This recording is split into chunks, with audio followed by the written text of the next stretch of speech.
On February 12, 2010, the eyes of the world were focused on Vancouver, British Columbia, as the city was set to host the 21st Olympic Winter Games. The opening ceremonies were set to kick off, which was the culmination of years of careful planning. But no amount of planning could prepare for the tragic accident which would cast a shadow over the event. Just hours before the games were set to begin, Nodar Kumarashvili suffered a fatal crash, becoming the first luge fatality since 1975, and only the 8th athlete in history to die during practice at an Olympic venue or as the result of an Olympic competition. Nodar came from a strong family tradition of lugers. His father and uncle had both competed in the sport, and his uncle later served as the head of the Georgian Luge Federation. Nodar began competing in 2008 and was regarded as one of the best lugers to come from Georgia, ranking 44th out of 65 competitors in the 2009-2010 World Cup season. In preparation for the Olympic event, Nodar had taken 25 training runs at the sliding venue in Whistler, British Columbia. On one of these runs, the 21-year-old was photographed tumbling down the track after falling from his sled, an incident which seemed to foreshadow the impending tragedy. With the games just hours away, Nodar took to the track once more, looking to get in some final practice, this time with fatal consequences. Nodar lost control coming out of turn 15, and unable to compensate in time for turn 16, he was thrown from his luge and over the sidewall of the track. He was traveling at an estimated speed of 144 kilometers an hour when his body struck the unprotected steel support pole. Medics were at his side immediately after the crash, attempting to resuscitate him before Nodar was airlifted to a nearby hospital. Despite medical attention, the young athlete succumbed to his injuries. Sorry, it's a bit difficult to remain composed. This is a very sad day. The IOC is in deep mourning. I have no words to say what we feel. This highly televised event was met with shock. The Georgian Olympic team considered skipping the opening ceremonies or withdrawing from the games entirely, but later decided that the team would stay and dedicate their efforts to their fallen comrade. During the opening ceremony, the 7 remaining members of the Georgian Olympic team wore black armbands and left a space vacant in the procession as a mark of respect. A moment of silence was held in honor of Kumarashvili's memory, and both the Canadian and Olympic flags were lowered to half-mast. It is with great sadness that we acknowledge the tragic loss of Nodar Kumarashvili of the Georgian team, who passed away this morning in a training accident on the luge track. We extend our deepest sympathies to his family, his friends, his teammates and countrymen.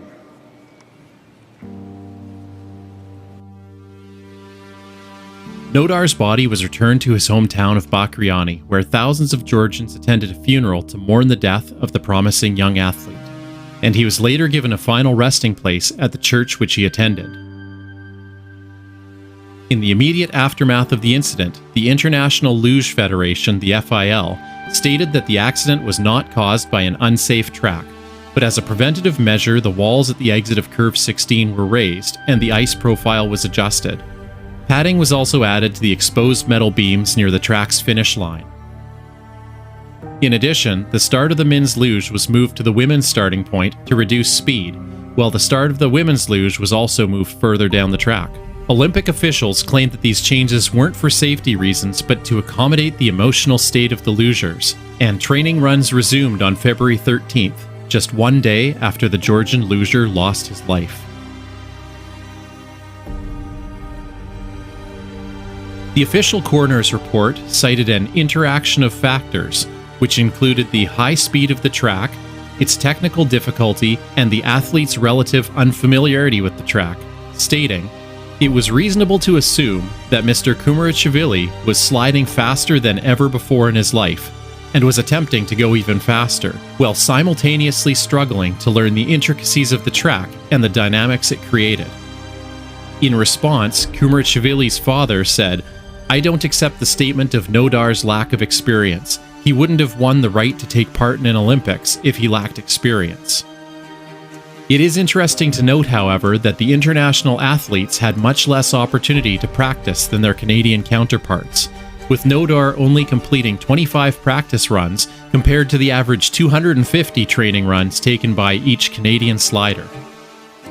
In April 2010, the FIL published its final report to the International Olympic Committee, attributing the accident to driving errors starting in curve 15 and 16, which as an accumulation ended in an impact that resulted in him leaving the track and subsequently hitting a post. This is a tragic result that should not have occurred as the result of an initial driving error. Additionally, they noted that this type of accident hadn't been seen before. The way the sled hit the wall caused it to be catapulted off the track, and therefore, with the unknown and unpredictable dynamics of this crash, the calculation and construction of the walls in that section of track did not serve to prevent the tragedy that happened. However, they did note that the track was faster than originally calculated, with athletes reaching top speeds of 154 kilometers an hour, almost 20 kilometers faster than expected. The FIL felt that the luge athletes were able to cope with this speed, but it was not the direction they would like to see the sport head, proposing that speeds at the Sochi 2014 Olympics be kept to a maximum of 130 to 135 kilometers an hour. In fact, this wasn't the first time that dangerous speeds had been flagged. Concerns had been raised about the track built for the 2006 Winter Olympics in Turin, Italy, where several serious crashes had occurred, prompting calls for physical modifications to the track. The FIL was concerned that similar modifications might be required at the Whistler track, and communicated these concerns to the Vancouver Organizing Committee in March 2005. Uncertainty about the track design persisted until 2006, right at the start of track construction, when it was decided to proceed with the original design. Following an Olympic test event in February 2009, Josef Fendt, the president of the FIL, sent a letter expressing surprise that a record speed of 153.9 kilometers an hour had been reached, concluding that the designer's calculations were incorrect, stating that the high speed makes me worry. The letter also stated that overstepping this limit would be an absolute unreasonable demand for the athletes. Vancouver Olympic Committee, however, concluded that no action was required for the Whistler track. Fendt's letter focused on the future Sochi Olympic track rather than calling the Whistler site into question. For his part, Nodar was aware of the risks that he faced on track. Just days before the incident, he told his father, "Dad, I really fear that curve," stating that, "I will either win or die." In the end, the luge track at the 2014 Winter Olympics in Sochi, Russia, was designed with two uphill sections which helped limit speeds to about 15 kilometers an hour less than seen at the Whistler track. Debate persists over who should be held accountable for Nodar's untimely death. However, there's no doubt that this incident represents the culmination of factors wherein athletes were pushed right to the extreme limits of their sport.